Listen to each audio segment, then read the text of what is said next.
Hey everybody, and welcome back into another video. My name is Ty, and today we're going to be taking a look at all my Record Store Day 2025 pickups. I hope everybody had an awesome Record Store Day. For us, it was fairly uneventful. Honestly, I thought it was going to be kind of crazier than it was out there. There was a lot of people in line. We decided to hit up the in-groove first this year. Usually we do our closest Zia first and then go to in-groove because Zia always opens up earliest in town. But we decided to just skip it and go to the in-groove because usually Mike has everything that we want anyway. In-groove opened up at 8. We got there around 7:15. 7:30ish. We were fairly back in line, and it took about an hour and a half for us to finally get inside. Hour and a half, 2 hours, but thankfully we got basically everything that we wanted. The only thing that we missed out on that seems to be kind of a hot ticket item, at least around town, was the Stone Temple Pilots live set that was released this year. That thing was gone. Didn't look like he got many copies in as well. And then we went to 2 Zia Records afterwards. They were fairly cleaned out, and they didn't have the STP either. So looking for the STP for my brother, not myself, but that was the only thing that either of us missed out on. Tyler just picked up the Doors set, and Mike had plenty of copies of that. So, easy going. Honestly thought it'd be crazier just because of the Taylor Swift 7-inch, the Post Malone stuff, Charlie XCX. There was a lot of, those big pop artists on the list this year. But yeah, there was a good mix for everybody. You had those big pop artists. You had a lot of hard rock and metal stuff that I'm going to go over. And then you had a lot of jazz stuff for the jazz guys, some hip hop stuff. Seemed like they kind of ran the gamut there. And it was a really, really cool list this year. There was only a couple things that I didn't pull the trigger on. That was the Yes live release from this year. The only reason was it was $60, and I just did not want to spend another $60. I was already spending enough money, and I've got a lot of stuff planned this month, so didn't want to spend $60 on it. Plus, the last live set that they released, that they pulled from the big box set, which I think this live set is also from that set. I still see that older Record Store Day release fairly regularly around town, and it's not expensive. So I'm banking on I'll probably just be able to pick this Yes set up at a later date because I do really want it. The previous live set that they released was awesome, so I'm expecting similar good quality out of it. Plus, I think it's the Close to the Edge tour as well, which is obviously a pretty iconic album and tour. So I'm excited to get my hands on that. The only other thing I didn't pick up was the Thin Lizzy Jailbreak alternate takes. I wanted it, but I was like, I'm capped out. I don't want to spend another $32 on a single LP just for alternate takes that I might listen to a handful of times. So if I run into that out in the wild and it's not crazy prices at a later date, I'll pick it up then. But enough of stuff that we didn't pick up. Let's talk about stuff that we did. So first up, I did manage to snag this from my brother. This is the Scott Weiland 7-inch here. I know it's too late. This is from his 08 solo album. I think it's includes bonus track. I know it's too late, and a live version of Missing Cleveland from the Happy and Galoshes album, pressed on limited edition Tangerine vinyl. So yeah. Was excited to pick this up for him. I picked up the last copy that Mike had at In-Groove. So, yeah, the STP fans were out in force, and I didn't really see these floating around the 2 Zias that we went to. So, seemed like this and that STP live set were kind of a hot ticket item, which is kind of surprising to me. I don't know. I think the Gen Xers are going out and getting back into vinyl, or getting into vinyl. Better Than Ezra, I saw a lot of people picking up that too, and that's not even the big Better Than Ezra album. So yeah, it was kind of interesting. I was surprised that was gone, the SCP. I was surprised I didn't get my hands on it, but did manage to pick up that single for him. So shout out Josh. All right, let's talk about stuff I picked up for myself. First thing, we got Carcass's Necroticism. This album is absolutely awesome. Super happy to finally own it on vinyl. This is the translucent green color vinyl edition, and it's got some redrawn cover art by artist Wayne Nichols. It's kind of cool. I don't know if they just use an AI filter, because that's basically what the cover art is. It's just not like cartoonish like that on the OG. But yeah, Carcass, seminal grindcore death metal band from England. This is an absolutely stellar record. I'm not going to show the back of it because there is some stuff on the back I don't want to put on YouTube. But yeah, absolutely stellar album. Stoked to get it finally in the collection. Fun to have it on. Fun to have it on a Record Store Day release too. My only real gripe with this is that there's the inner sleeve. Got lyrics, of course, which is nice. But it's just, there's no poly inner. There's the translucent. Pretty cool. No poly inner, which I do not like at all. But it is what it is. I get it. Some companies do, some companies don't. For me, like, I like to say, like, if I'm spending $31 on this, $30.99, I would like to get a poly inner. Is that too much to ask? But here we go. Moving on. Something that does come with a poly inner, which is nice. This is Geddy Lee, The Lost Demos. This is Gone and I Am You Are. This is from his solo album, My Favorite Headache. This is really cool because if you're a Rush fan, you know that Rush does not have any really lost tracks. What they recorded ended up on the albums. They didn't do any extra stuff or cut stuff from albums. They worked on their 8 songs that they wanted to put on the album, and that's what ended up on the album or whatever it was.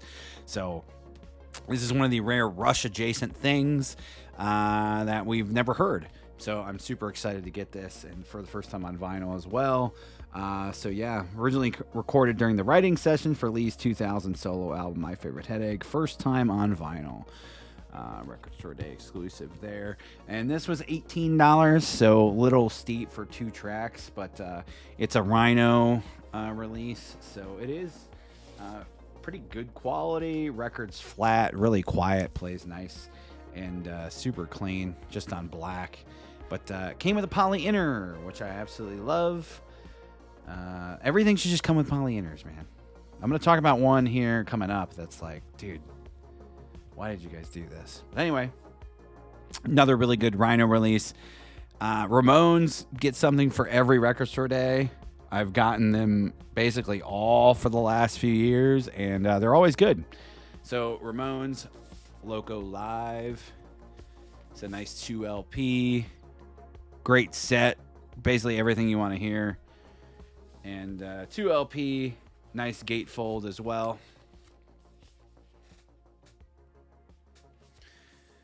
And we get poly inners, which is really nice. And we get a blue. And the other LP. The other LP is red, if I remember right. I have not spun this yet, but I'm excited to, because like I said, Rhino does a really good job with these Ramones releases. So yeah, this is their This is like 91 live set. Where's the hype sticker? 91 live set in Spain, if I remember right. Never before released on vinyl. So yeah, Ramones live in Spain, 1991. U.S. version of their second live album on vinyl for the first time. There's your hype sticker right there. So yeah, I'm excited to get that. Love the Ramones. Love picking up the Record Store Day stuff because it's usually always pretty good quality. So yeah, Ramones, Loco Live. This next thing was my number 1A thing that I wanted. I do own an original pressing of this, but to see it celebrated again and to see this era of the band celebrated again, it warms the cockles of my heart. Black Sabbath, The Eternal Idol. Really, really nice. I spun this last night. Sounded well. Played well. Sounded nice. Record was flat. Really not a lot of surface noise, even after just one cleaning. So super happy with this. I need to compare it to my OG, but I was happy with the way it sounded. So yeah, Black Sabbath, The Eternal Idol. This is the first Sabbath album with Tony Martin on vocals. New remaster from the analog tapes. Limited edition translucent ruby vinyl. Features The Shining, which is a kick-ass song, and includes the lyric sheet, which is nice. So yeah, I mean, side one on this is a banger, man. The Shining, Ancient Warrior, Hard Life to Love, Glory Ride. Awesome songs.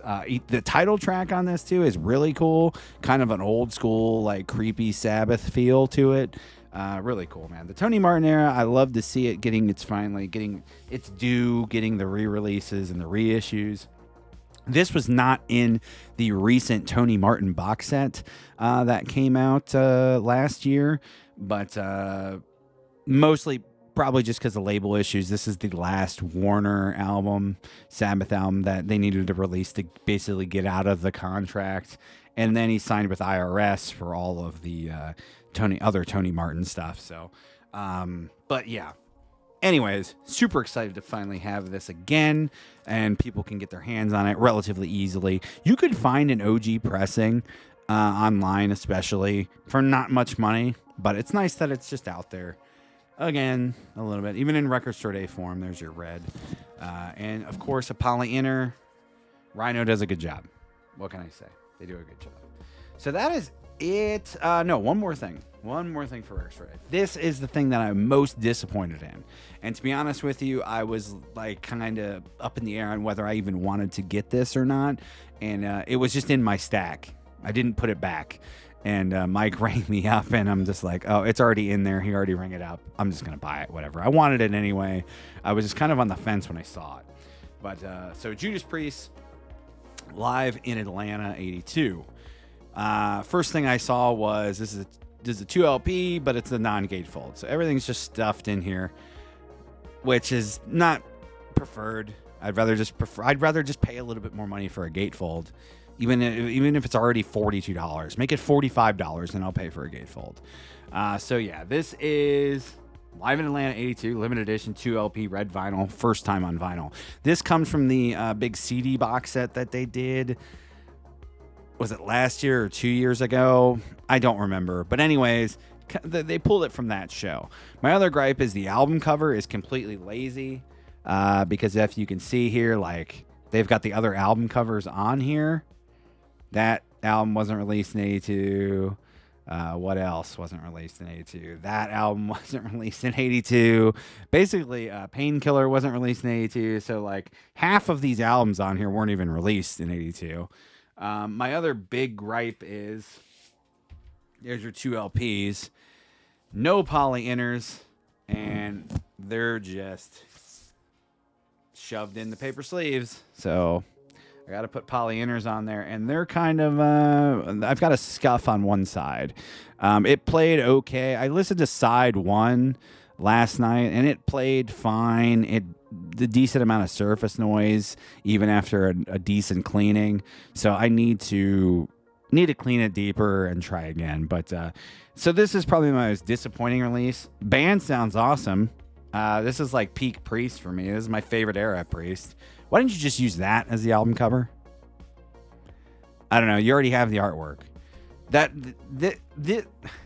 This shit bothers me to no end, dude. Like, it's just laziness. Like, all right, yeah, Judas Priest. We'll just throw all the album covers on there. There you go.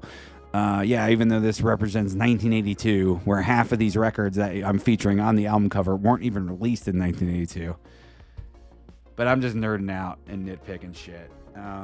Really great set, and the band sounds great. I just wish we got some poly inners for $42 goddamn dollars, and they weren't shoved in a single LP. So, again, I could have put this back. It's my own fault. I'm excited to own it, because I probably was never going to buy that box set. But or just use that. That would be a sick album cover, too. It's an alternate take on the Screaming for Vengeance album cover. Anyways, guys, that's it for my record store day stuff. So I hope you found everything that you wanted.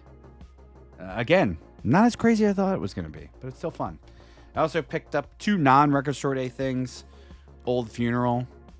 This is Our Condolences, 1988 to 1992. Old Funeral is a band that featured some pretty big Norwegian black metal musicians. This is not a black metal band. This is a death metal band.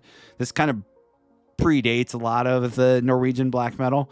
But Varg Vikernes of Burzum was in this band. Also, Abbott from Immortal and Demonaz from Immortal were all in this band at various different times. So I picked this up because this is basically everything that they ever released, basically on 2 LPs. Really nice set, really cool gatefold. I won't take it out, but a lot of cool pictures and stuff. So if you're if you're a Norwegian black metal fan and you haven't listened to that stuff, it's really raw. They're really young kids at the time, but it's a super cool piece of history, and the write-ups and the pictures in there are worth it to me alone. Also picked up this really, really clean copy of Motley Crue's Shout at the Devil. Like, super clean, and this is hard to find clean because of the black cover. But, yeah, super, super clean copy. Cool thing about this, too, is that we do get the inner sleeve with the lyrics, which is nice. I got to polyline it, and here's your classic gatefold. I got to polyline it and put everything in proper sleeves still. But we also got, here's my receipt. We also got the mail order thing. It's super cool. So if you want to mail in and get some crew merch, you can get a baseball jersey, so a 3/4 length sleeve for $14. That's nice. That definitely doesn't exist anymore. Long sleeve shirt for $16. Just a regular t-shirt. Let's see here. $11 plus $1.50 postage. That's crazy prices, but yeah, there you go. You can join the fan club.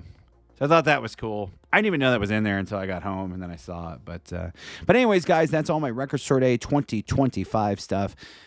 Super cool Record Store Day. Love the list. Hope they can nail it again next year, because honestly, some years have been pretty okay. Some years have been not so good. And this year was actually a lot of fun. And it was one of the few years where I actually had to debate on stuff and I'm going to put this back, because usually it's just 2 or 3 things that I want. But yeah.